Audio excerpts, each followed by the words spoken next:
సంధ్య వాళ్ళ ఇంటిలోకి వచ్చేసాయి వాన నీళ్లు. కింద ఉన్న వస్తువులన్నీ తడిచి ముద్దయినాయి. కొన్ని తేలిగ్గా ఉన్నవి నీళ్లలో తేలి ఆడుతున్నాయి. చిన్నపిల్లలతో సంధ్య సుమన్ పై అంతస్తుకు వెళ్ళారు. పైనుండి చూస్తే ఎటు చూసినా నీళ్లతో ఒక చెరువును తలపిస్తుంది. వీళ్ళలాగానే ఆ చుట్టుపక్కల వాళ్ళు ముందే వచ్చేసారేమో. అందరిలో భయమే కనిపిస్తుంది.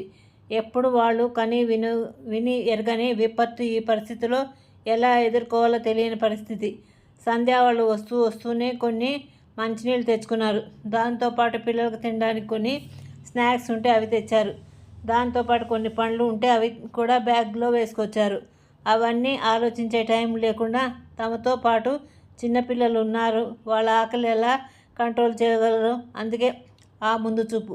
టైం గడుస్తున్న కొద్ది జలదిగ్బంధంలో వీళ్ళు ఉన్నారు. ఎటు చూసినా సహాయం చేసే బృందాలు రాలేదు. అందరికీ ఆకలి అనిపిస్తుంది. కడుపులో ఆకలితో మెలిపెట్టే బాధ.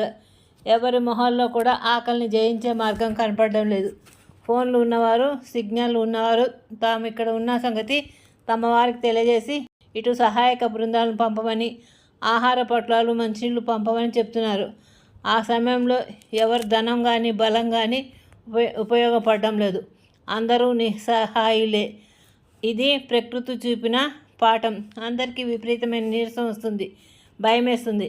అలాగే ఒకరికి ఒకరు ధైర్యం చెప్పుకుంటూ ఉండగానే అటు పడవలలో వస్తున్న సహాయక బృందాలు కనిపించాయి.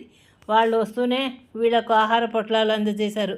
తాగడానికి మంచినీళ్ళు బాటిల్ ఇచ్చి మీరంతా ధైర్యంగా ఉండండి, మీకు ఎలాంటి ఇబ్బంది లేకుండా అన్ని సహాయక చర్యలు తీసుకుంటాం అంటూ ధైర్యం చెప్తూ ముందుకు వెళ్ళారు మిగతా వారికి సహాయం చేయడానికి. వారితో పాటు వృద్ధులను, మెడిసిన్స్ కావాల్సిన వారిని అందరినీ మొదట సురక్షిత ప్రాంతాలకు తరలించారు. వారితో పాటు చిన్నపిల్లలు ఉన్నవారిని కూడా ఒడ్డును ఉన్న సహాయ కేంద్రాలకు పంపించే ఏర్పాట్లు చేశారు.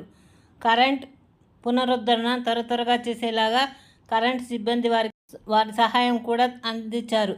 ఒకరేమిటి పేరున చెప్పలేకపోయినా జల ప్రయాణంలో చిక్కుకున్న వారికి సహాయార్థం రాత్రనక పగలనక సహాయపడిన మానవతావాదులకు అభినందనలు. మన చిన్ననాటి కథలు వినే పిల్లలు, పెద్దల తరపున కూడా అంతకంటే మానవత్వం ఎక్కడ కనిపిస్తుంది? ఎక్కడో కొద్దిమందికి కొరగా సహాయం అందించలేకపోయినా చాలామందికి మీ సహాయం అందినట్లు కనిపిస్తుంది. టీవీలలో చూసిన వరకు అందని వారి బాధ వర్ణాతీతం. త్వరగా వారికి అందుతుందని ఆశిద్దాం. ఏమంటారు పిల్లలు? గుడ్ నైట్ పిల్లలు. నా కథలు నచ్చినట్లు లైక్ చేయండి, షేర్ చేయండి, సబ్స్క్రైబ్ చేయండి.